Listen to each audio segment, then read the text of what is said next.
Die, potato. I like trains. Oh, no, wait! Imagine telling a train only one thing. Learn the fastest route. No map, no schedule, no context. Just that. Could it figure out where to go? Surprisingly, maybe. And the method that could be made possible is called Q-learning. Q-learning works a lot like human learning, except it's far more patient and much less emotional.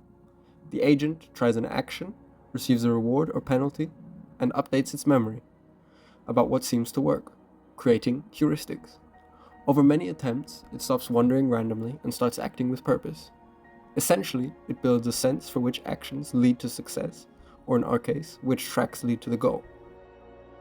Imagine a simple grid world, a maze scattered with obstacles, a starting point, and somewhere out there, a goal. Every move you make costs a small penalty, just enough to make every step matter. Our little agent, a creature made of math and code, can move up, down, left, or right. And with every move, it learns. It learns by updating a Q value, which is a tiny memory of how good that choice was in that exact moment. That number becomes a small trace of experience, a quiet reminder of what worked and what didn't. With each step, the agent learns a little more. Slowly, through trial and error, through every mistake and correction, we start to see a solution. Now, the heart of Q-learning lies in a deceptively intimidating formula. Yes, it looks like something you'd find scribbled on a physics exam, but it's really just a fancy way of saying, update your expectations based on what happened and what might happen next. The learning rate controls how quickly the agent adapts, and the discount factor defines how much it values future rewards.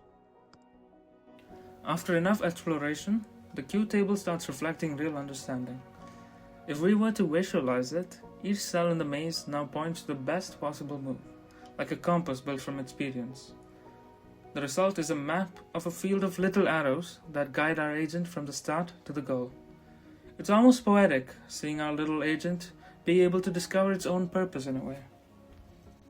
To understand how the agent sees its world, we can look at a heat map of the maximum Q values. Brighter areas mean the agent expects better outcomes there, its own version of hope really. Near the goal, values shine brightest, showing how the algorithm has learned not just what to do, but where good things tend to happen. Now when we let the trained agent act greedily, always picking the best move, it efficiently navigates to the goal. In real applications, we'd keep some randomness for exploration, because even the smartest systems benefit from a bit of curiosity. Otherwise, it risks becoming the algorithmic equivalent of someone who orders the same meal every day. If you apply this train routing, each track segment or switch position becomes a state. Each possible next move and action, and rewards are tied to safety, speed, and punctuality. Over time, the system learns routes that balance efficiency and safety, ideally without unionizing.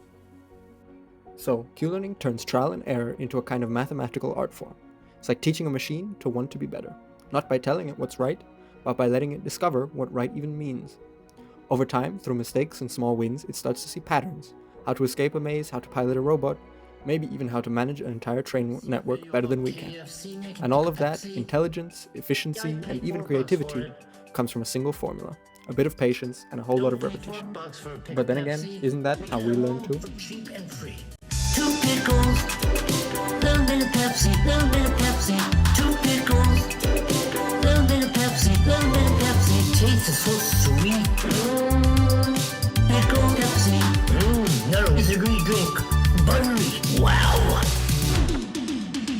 I got my Pepsi. I got my glass. I got my pickles. I'm gonna put the pickles